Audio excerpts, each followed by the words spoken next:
డ్రోన్లతో ఎప్పటికప్పుడు పరిస్థితిని పర్యవేక్షిస్తున్నారు. శంభు సరిహద్దు గ్రామాల మీదుగా పెద్ద వాహనాలు వెళ్లకుండా అధికారులు రోడ్లపై భారీ కందకాలు తవ్వారు.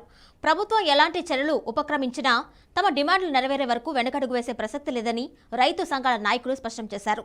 అయితే రైతులు కొత్త డిమాండ్లు చేస్తున్నారని, వాటిపై నిర్ణయం తీసుకునేందుకు సమయం పడుతుందని కేంద్ర మంత్రి అనురాగ్ ఠాకూర్ తెలిపారు. శాంతి భద్రతలకు ఆటంకం కలిగించొద్దని విజ్ఞప్తి చేశారు.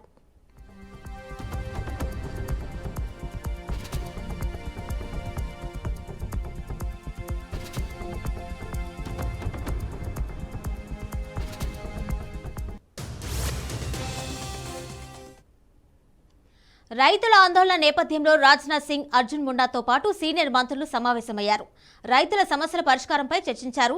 కాగా ఇవాళ ముగ్గురు కేంద్ర మంత్రులు రైతు నేతలతో చండీగఢ్లో సమావేశం కానున్నారు. మంత్రులు అర్జున్ ముండా, పీయూష్ గోయల్, నిత్యానంద్ రాయ్ పాల్గొనే ఈ సమావేశం సాయంత్రం 5 గంటలకు జరగనుందని రైతు నేత సర్వాన్ సింగ్ పందేర్ తెలిపారు. ఇది 3వ విడత సమావేశమని ఆయన చెప్పారు.